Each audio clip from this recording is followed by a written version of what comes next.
अमेरिकी राष्ट्रपति Donald Trump ने चीन जाने से पहले ईरान को लेकर बड़ी बात कही है। मंगलवार को उन्होंने कहा कि ईरान की सेना की ताकत लगभग खत्म हो चुकी है। ट्रंप का दावा है कि अमेरिका इस लड़ाई को शांतिपूर्वक या किसी भी तरह जीत लेगा। उन्होंने नाटो पर भी नाराजगी जताई और कहा कि मुश्किल समय में सहयोग नहीं मिला। यह बयान ऐसे समय में आया है जब अमेरिका और ईरान के बीच चल रही जंग में सीजफायर कमजोर स्थिति में नजर आ रहा है। तो चलिए आगे बढ़ते हैं और आपको विस्तार से बताते हैं कि आखिर क्या है ये पूरा मामला। दरअसल अमेरिकी राष्ट्रपति डोनाल्ड ट्रंप 12 मई 2026 को चीन के लिए रवाना होने वाले थे। व्हाइट हाउस से निकलने से ठीक पहले उन्होंने पत्रकारों से बातचीत की। इस दौरान उन्होंने ईरान के बारे में कई महत्वपूर्ण बातें कहीं। ट्रंप ने कहा कि ईरान की नौसेना पूरी तरह खत्म हो चुकी है, उनकी वायुसेना भी नहीं बची है। उन्होंने दावा किया कि ईरान की पूरी लड़ाई वाली मशीनरी तबाह हो गई है। ट्रंप का कहना था कि ईरान सैन्य रूप से हार चुका है, अब उसे सही फैसला लेना होगा, वरना अमेरिका अपना काम पूरा कर देगा। उन्होंने आगे कहा कि यह लड़ाई शांतिपूर्वक भी खत्म हो सकती है या फिर दूसरे तरीके से। ट्रंप ने जोर देकर कहा कि अमेरिका को ईरान के मामले में किसी की मदद की जरूरत नहीं है। जब उनसे पूछा गया कि क्या चीन के राष्ट्रपति शी जिनपिंग इस मामले में कोई भूमिका निभा सकते हैं, तो ट्रंप ने साफ जवाब दिया, नहीं, हमें किसी की मदद नहीं चाहिए, हम किसी न किसी तरीके से जीतेंगे। ट्रंप ने ईरान पर लगाए गए समुद्री प्रतिबंधों और नाकेबंदी की भी तारीफ की। उन्होंने कहा कि यह नाकेबंदी 100% सफल रही और बहुत प्रभावशाली साबित हुई है। इसके साथ ही ट्रंप ने नाटो पर अपनी नाराजगी जाहिर की। उन्होंने कहा कि यह नाकेबंदी 100% सफल रही और बहुत प्रभावी साबित हुई है। इसके साथ ही ट्रंप ने नाटो पर अपनी नाराजगी जाहिर की। उन्होंने कहा कि नाटो उनके लिए बहुत निराशाजनक रहा है। जब अमेरिका को उनकी ज़रूरत थी तब वे साथ नहीं थे।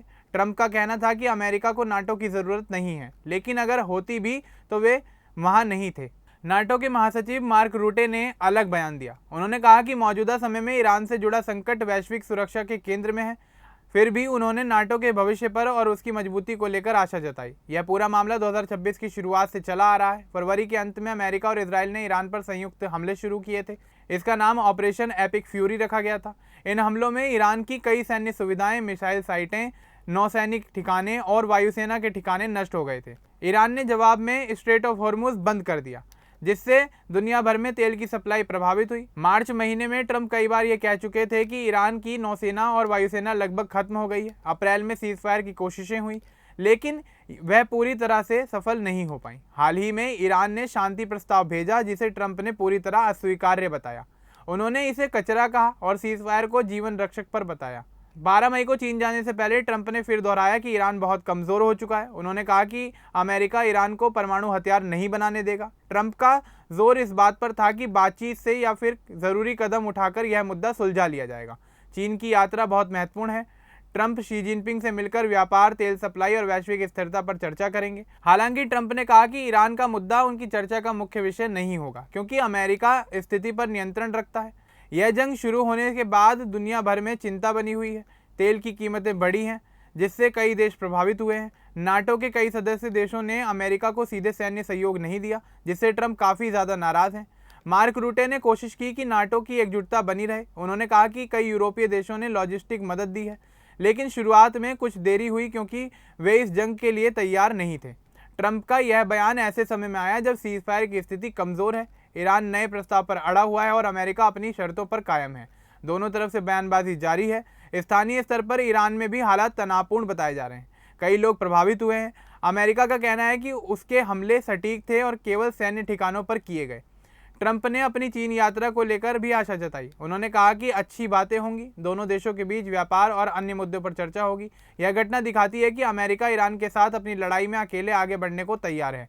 ट्रंप बार बार दोहराते हैं कि ईरान को परमाणु हथियार नहीं मिलने चाहिए। नाटो पर ट्रंप की टिप्पणी से गठबंधन में तनाव साफ दिखता है। कई सालों से ट्रंप नाटो को लेकर सवाल उठा रहे हैं। इस बार ईरान जंग ने यह मुद्दा फिर से उछाल दिया। दुनिया अब ट्रंप की चीन यात्रा और वहां होने वाली बातचीत पर अपनी नज़र बनाए हुए है। अब देखना बाकी है कि इस यात्रा से ईरान संकट पर कोई नया रास्ता निकल सकता है या फिर नहीं। अभी तक दोनों देशों की तरफ से कोई बड़ा हमला नहीं हुआ है, लेकिन तनाव लगातार बरकरार है।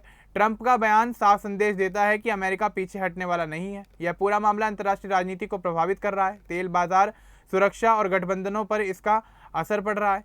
आगे की घटनाएं तय करेंगी कि स्थिति कैसे बदलती है। अब इस पूरे मामले को लेकर आपका क्या कुछ कहना है, हमें कमेंट बॉक्स में ज़रूर बताएं। बाकी इस तरह की और अपडेट्स के लिए हमारे चैनल को सब्सक्राइब करना ना भूलें। धन्यवाद।